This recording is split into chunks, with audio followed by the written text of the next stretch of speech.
भाई जो गुरु वचन पे डट गए, कट गए फंद 84।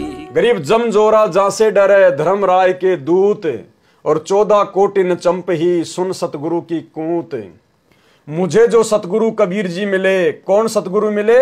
कबीर जी। जिस प्रकार वही कबीर जी हमें मिल चुके हैं सतगुरु रूप में, उनसे जम अर्थात यम, काल तथा जोरा, मृत्यु दोनों डरते हैं।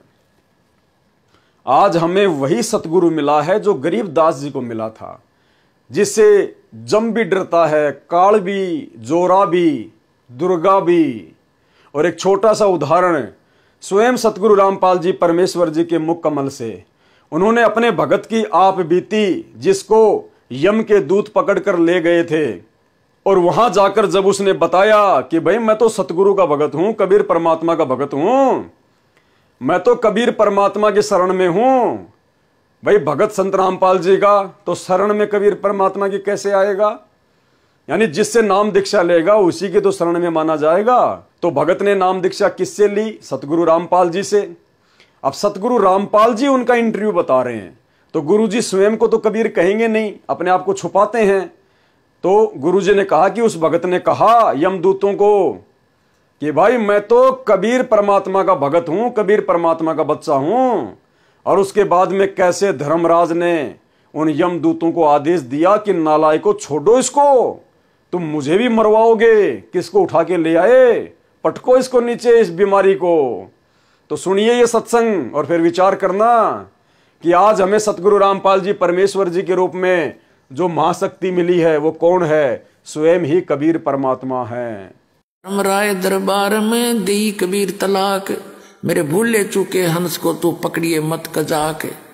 जब धर्मराज के न्यायाधीश के ऑफिस में गरीबदास जी ने आके बताया अपनी वाणी में कि गोपाल दास, जब परमात्मा मुझे वहां धर्मराज के दरबार में लेकर गए और धर्मराज हाथ जोड़कर खड़ा हो गया करबद्ध, और परमात्मा जैसे बड़ा अधिकारी छोटे अधिकारी पर डांट मारा करे, एसपी जैसे ऐसे चोन धमकाया करे, ऐसे जाकर डांट लगा रहा है, वो जी सर कर रहा है। तो गरीबदास जी बता रहे आंखों देखा धर्मराय दरबार में देई कबीर तलाक, मेरे भूले चूके हंस ने तू पकड़िए मत कजाक। बोला पुरुष कबीर से धर्मराय कर जोड़, और तेरे हंस न पकड़ो नहीं मन 2 ही लाख करोड़। हे परमात्मा, आपके हंस को मैं नहीं पकड़ूंगा। परमात्मा ने कहा कि मेरे भगत का तू लेखा जोखा भी मत करना, और गलती से आ जा तो मेरे पास भेज देना। तो धर्मराज ने कहा कि परमात्मा, आपकी शरण माने से पहले इसके गुड और बैड अकाउंट दोनों होते हैं। तो इसके जो बैड अकाउंट में इसके बुरे संस्कार हैं, उसके अनुसार तो दाता मैंने सदा सुनानी पड़ेगी, मेरी मजबूरी है, उसका कोई विकल्प बताओ। तो परमात्मा ने कहा कि कर्म भ्रम ब्रह्मंड के मैं पल में कर जो नेस, उनको क्रॉस मार दूंगा, और जिन हमारी 2 ही दी सो करो हमारे पेश।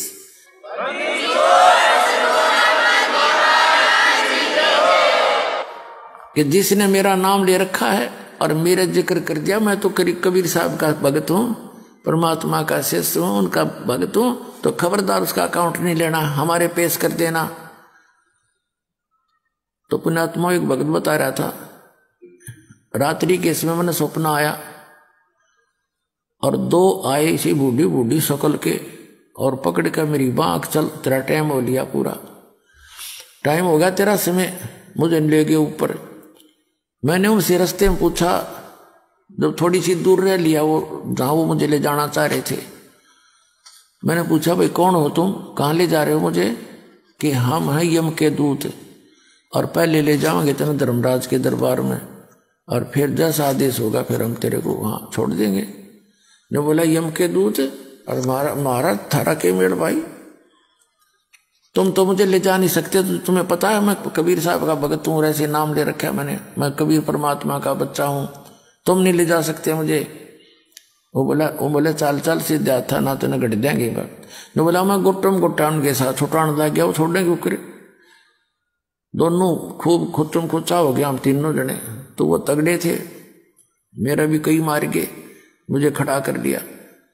तो वो फिर डर गई इस बात। तब इतना कॉन्फिडेंस से जब कह रहा है कि गड़बड़ हो जा, थारे दूध चूक लागी हो। एक ने कहने लगा तू इसके पास खड़ा रहा, मैं पहले अंदर जाके वेरीफाई कराया हूं।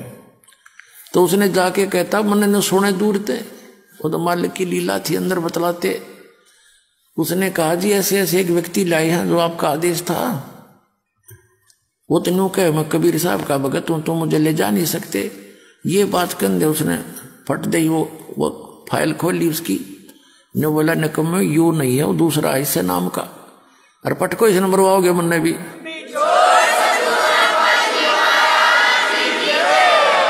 तो वो न्यू कहता सुने तो मुन्ने भी मरवाओगे न, छोड़ का तुरंत बाइज्जत।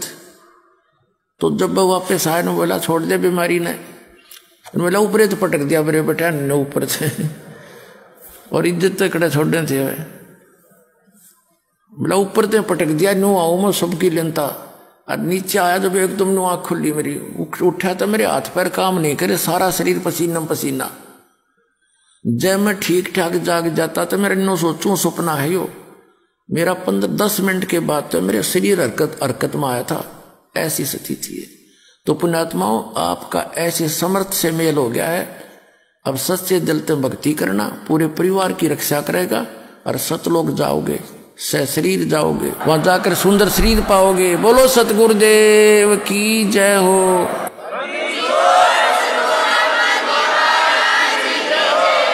गरीब काल डरे करतार से, जय जय जय जगदीश। जोरा जोड़ी झाड़ता पगरज डारे शीस। काल जो पीसे पीसना, जोरा है पनिहार। ये दो असल मजदूर हैं मेरे सतगुरु के दरबार। यानी आज हमें ऐसे समर्थ सतगुरु संत रामपाल जी के रूप में मिले हैं, जिनके दरबार में ये दुर्गा और काल जैसे तो असंख्य करोड़ों नौकर हैं। भावार्थ है कि परमेश्वर कबीर जी के भगत की मृत्यु काल नहीं कर सकता। क्या कह रहे हैं गरीबदास जी? सतगुरु रामपाल जी परमेश्वर जी ने सरलार्थ किया है कि परमेश्वर कबीर जी के भगत की मृत्यु काल नहीं कर सकता, परमेश्वर कबीर जी की आज्ञा से ही होगी। इसलिए यम तथा मौत दोनों सतगुरु के भगत के निकट नहीं आते। जबकि भाइयों और बहनों, आए दिन सतलोक आश्रम मैनेजमेंट हरियाणा से जुड़े हुए भक्तों की काल चोटी पकड़ कर ले जाता है। अभी तो धनाना आश्रम का काम पूरा भी नहीं हुआ, 3 भक्तों के तो आश्रम के अंदर ही अकाल मृत्यु हो चुकी है। सेवा करते करते ट्रैक्टर के नीचे दबकर अकाल दर्दनाक मौत। और यहां क्या कह रहे हैं गुरुदेव भगवान कि परमेश्वर कबीर जी के भगत की मृत्यु काल नहीं कर सकता, परमेश्वर कबीर जी की आज्ञा से ही होगी। इसलिए यम तथा मौत दोनों सतगुरु के भगत के निकट नहीं आ सकते, सतगुरु रामपाल जी के भगत के निकट नहीं आ सकते। जबकि मैं आपको कितने उदाहरण दूं, कितने एग्जाम्पल दूं। 12-12 लोग एक साथ संत रामपाल जी के भगत अकाल मृत्यु को प्राप्त हुए हैं, जो कि अपने गुरुजी के दर्शनों के लिए हिसार जा रहे थे। मनमाने आचरण के तहत सतलोक आश्रम मैनेजमेंट हरियाणा के मनमाने आचरण को फॉलो करते हुए 12-12 भक्तों की एक्सीडेंट में अकाल मौत। एक छोटा सा वीडियो देख लीजिएगा आप। नमस्कार, वन इंडिया हिंदी में आपका स्वागत है। राजस्थान के नागौर में शनिवार तड़के बड़ा हादसा हो गया। नागौर के कुचामन सिटी के पास 2 मिनी बसें बेकाबू होकर पेड़ से टकरा गई।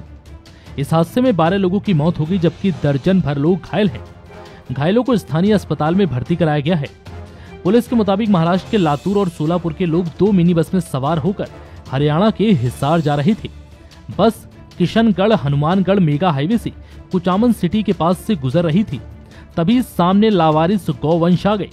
इन्हें बचाने की कोशिश में एक मिनी बस बेकाबू हो गई और सड़क किनारे खिजड़ी के पेड़ से जा टकराई। उसके पीछे चल रही बस भी बेकाबू हो गई और पेड़ से टकरा गई। वहीं इस दर्दनाक हादसे में एक बच्ची और 4 महिलाओं समेत 12 लोगों की मौत हो गई। वहीं दोनों बसों में सवार यात्रियों में से 10 लोग घायल हैं, जिनमें से 6 की हालत बेहद गंभीर बताई जा रही है। फिलहाल इस खबर में इतना ही। तमाम अपडेट्स के लिए बने रहिए वन इंडिया हिंदी के साथ। और इसके अलावा भाइयों और बहनों, इतनी अखबारों की मेरे पास में जो है वो कटिंग है। कितने भगत तो ट्रेन के नीचे आके मर गए, हिसार तारीख पर जाने वाले, रास्ते में एक्सीडेंट होके मर गए। सतलोक आश्रमों में जो सत्संग सुनने जाते हैं वो मर गए, आश्रमों में मर गए, आते जाते मर रहे हैं। क्यों भाई? क्या परमात्मा अंतर्यामी नहीं है? क्या परमात्मा अपने भगत की रक्षा नहीं कर सकता? या तो कह रहे हैं कि सतगुरु के भगत की अकाल मौत हो ही नहीं सकती, फिर क्यों आए दिन सतलोक आश्रमों से जुड़े हुए भक्तों की अकाल मृत्यु हो रही है? 2020 में जब कोरोना आया, हजारों की संख्या में संत रामपाल जी के सार नाम प्राप्त भक्तों की अकाल मृत्यु हुई। क्यों भाई? हम सत्सेवक भी तो हैं, कोई हजारों की संख्या में हैं, हमारा तो उंगली का नाखून भी नहीं उतरने दे रहा परमात्मा। क्या आज तक आपने सुना 8 साल में कि एक भी सत्सेवक की अकाल मौत हुई हो? तो परमात्मा किसके साथ है? उसके साथ है जो गुरु को भगवान मानेगा और मर्यादा में रह के भक्ति करेगा। भावार्थ है कि परमेश्वर कबीर जी के भगत की मृत्यु काल नहीं कर सकता, परमेश्वर कबीर जी की आज्ञा से ही होगी।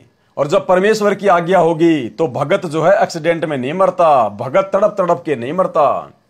इसलिए यम तथा मौत दोनों सतगुरु के भगत के निकट नहीं आते।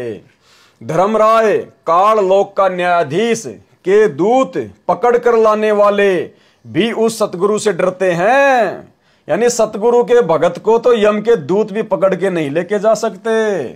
अभी आपने जो वीडियो देखा वो गलती से पकड़ तो ले गए, लेकिन जब उनको डांट मारी धर्मराज ने कि तू किसको पकड़ के ले आया, मुझे भी मरवाएगा, वापस फेंक इस बीमारी को।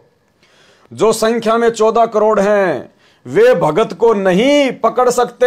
ये वचन है सतगुरु रामपाल जी का, कोई डूम बाट के गीत नहीं है। क्योंकि संकट में साधक अपने सतगुरु को तथा उनके द्वारा दिए नाम को सुमरण करता है। संकट में साधक को, भगत को किसको याद करना चाहिए? अपने सतगुरु को। क्या कहा जा रहा है? क्योंकि संकट में साधक यानी भगत अपने सतगुरु को तथा उनके द्वारा दिए मंत्रों का सुमरण करता है। तो भाई जब हमने संकट के समय अपने सतगुरु को याद करना है और उनके द्वारा दिए गए मंत्रों का जाप करना है, तो फिर इस फोटो को आगे दंडोत करके क्या करें?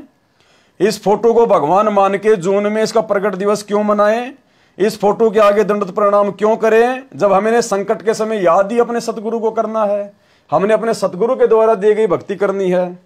उस मंत्र की कूट अर्थात शक्ति को सुनकर यमदूत दूर हो जाते हैं। जो गुरु बचन पे डट के कट गे फंद 84 के, कट गे फंद 84 के, कट गे फंद 84 के।